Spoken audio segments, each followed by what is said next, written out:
ഇന്നൊരു ഓഫ് കിട്ടിയപ്പോൾ ഞാൻ ഓർത്ത് പുറത്ത് പോകാമെന്ന്. അങ്ങനെ ഞാൻ ടിക്കറ്റൊക്കെ എടുത്ത് ലണ്ടൻ കേബിൾ കാറിൽ കയറാൻ പോവാണ് ഗൈസ്.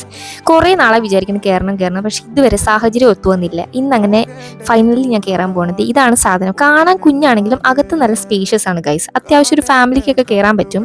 പുറത്ത് സെക്യൂരിറ്റി ഒക്കെ നിൽക്കുന്നുണ്ടായിരുന്നു ഗൈസ്. എല്ലാവരുടെയും ടിക്കറ്റൊക്കെ ചെക്ക് ചെയ്യുന്നുണ്ട്. ചിലർ ഇനി ടിക്കറ്റ് എടുക്കാണ്ട് വരുമോ എന്ന് അറിയാൻ വേണ്ടിയായിരിക്കും. സംഭവം കൊള്ളാം ഗൈസ്. അടിപൊളി എക്സ്പീരിയൻസ് ആയിരുന്നു. കയറിയപ്പോൾ ചെറിയൊരു പേടി ഉണ്ടായിരുന്നു ഗൈസ്. കാരണം ഞാൻ പണ്ട് തൊട്ട് ഇമാതിരി സാധനത്തിലൊന്നും കയറാറില്ല. എനിക്ക് ഹൈറ്റ് ചെറിയൊരു പേടിയുണ്ട്. പിന്നെ ലണ്ടൻ വരെയൊക്കെ വന്നിട്ട് ഇതിലൊന്നും കയറാൻ പറ്റിയില്ലല്ലോ എന്ന് ഓർക്കരുതല്ലോ പിന്നീട്. അതുകൊണ്ട് മാത്രം ഞാൻ കയറിയതാണ്. പക്ഷെ കൊള്ളായിരുന്നു. അടിപൊളി വ്യൂ ആയിരുന്നു ഗൈസ്. ഒന്നും പറയാനില്ല. പ്രത്യേകിച്ച് നൈറ്റ് ടൈം ആയതുകൊണ്ട് അവിടെയുള്ള എല്ലാ ബിൽഡിങ്സും കാണാം. എനിക്ക് തോന്നുന്നു ലണ്ടൻ്റെ പകുതി മുക്കാൽ ഏരിയ അതിൻ്റെ മണ്ടയിൽ ഇരുന്ന് കാണാൻ പറ്റും ഗൈസ്. പിന്നെ ഒരു പേടി ഉണ്ടായിരുന്നത് അതൊരു നൂലിൽ കൂടിയാണ് പൊയ്ക്കൊണ്ടിരിക്കുന്നത്. എങ്ങാനും പൊട്ടിക്കഴിഞ്ഞാൽ എപ്പോൾ താഴെ വീണം ചോദിച്ചാൽ മതി. പ്രത്യേകിച്ച് താഴെ വെള്ളമാണ്. എനിക്കാണ് നീന്താനും അറിയത്തില്ല. പിന്നെ എനിക്ക് അതിനകത്ത് ഇരുന്നപ്പോഴൊരു സത്യം മനസ്സിലായി ഗൈസ്. ഈ UK എന്ന് പറയുന്നത് അത്ര വലിയ കൺട്രി ഒന്നും അല്ല. ഇല്ലെങ്കിൽ എനിക്ക് അതിൻ്റെ മണ്ടയിൽ ഇരുന്ന് പകുതി ലണ്ടൻ കാണാൻ പറ്റത്തില്ലല്ലോ. ഇനി അതാണ് ഈ മണ്ടന്മാർ ലണ്ടനിൽ എന്ന് പറയുന്നത്. എന്തേലും ആവട്ടെ. എന്തായാലും കൊള്ളായിരുന്നു ഗൈസ്. അതിൻ്റെ താഴെ കൂടെ ബോട്ടൊക്കെ പോകുന്നുണ്ട് കേട്ടോ. നല്ല രസമുണ്ട്. ആ താഴെ കാണുന്നതാണ് തേംസ് റിവർ ഗൈസ്.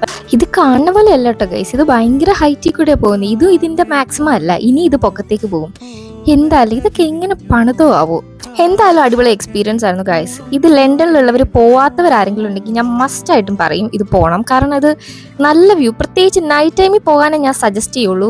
ഒരു ഈവനിങ് ഒരു ഗോൾഡൻ അവറിലൊക്കെ പോയി കഴിഞ്ഞാൽ സെറ്റായിരിക്കും. ഇത് ഇത്ര സംഭവമൊക്കെ ആണെങ്കിലും വലിയ എക്സ്പെൻസീവ് ഒന്നുമല്ല ഗൈസ്. നമ്മൾ ബാക്കിയുള്ള ലണ്ടനിലെ സാധനങ്ങളൊക്കെ വെച്ച് നോക്കുമ്പോൾ ഇത് അത്ര എക്സ്പെൻസീവ് അല്ലെന്നാണ് എൻ്റെ ഒരു ഒപ്പീനിയൻ. കാരണം ഇത് 1 സൈഡ് 6 പൗണ്ടേ ഉള്ളൂ. ഇനി 2 സൈഡ് ആണെങ്കിൽ 12 പൗണ്ട്. ഇത് 2 സൈഡ് വേണമെങ്കിൽ മാത്രമേ ഉള്ളൂ. മിക്കവരും ഇത് 1 സൈഡ് ജസ്റ്റ് ഒന്ന് എക്സ്പീരിയൻസ് ചെയ്യാനാണെങ്കിൽ 1 സൈഡ് പോയിട്ട് അപ്പുറത്തെ വശത്ത് ഇറങ്ങിയിട്ട് ബസ് പിടിച്ച് വീട്ടിൽ പോകുന്നതായിരിക്കും നല്ലതെന്നാണ് ഞാൻ പറയുന്നത്. എന്തായാലും കൊടുത്ത പൈസയ്ക്ക് ഇത് വർത്തിട്ടായിരുന്നു ഗൈസ്. ഞാൻ അങ്ങനെ അവിടെ നിന്ന് ഇറങ്ങി താഴത്തുള്ള ഓട്ടോ മോളിൽ ചെന്ന് അതിൻ്റെ അകത്ത് KFC ചെന്ന് കുറച്ച് ചിക്കൻ വിങ്സും കഴിച്ച് പിന്നെ ഓർത്തു മോളിനകത്ത് കുറച്ച് നേരം തെണ്ടിത്തിരിഞ്ഞ് നടക്കാമെന്ന്. ഇത് മോളിൽ ഏറ്റവും അപ്സ്റ്റേഴ്സിലുള്ള സ്ഥലമാണ്. എനിക്ക് ഭയങ്കര ഇഷ്ടം ഇവിടെ നടക്കുന്നത്. കാരണം കുറേ ഉണ്ടകളൊക്കെ തൂക്കിയിട്ടുണ്ട് ഗൈസ്. ഇവിടുന്ന് ഫോട്ടോ എടുത്താൽ നല്ല രസമാണ്.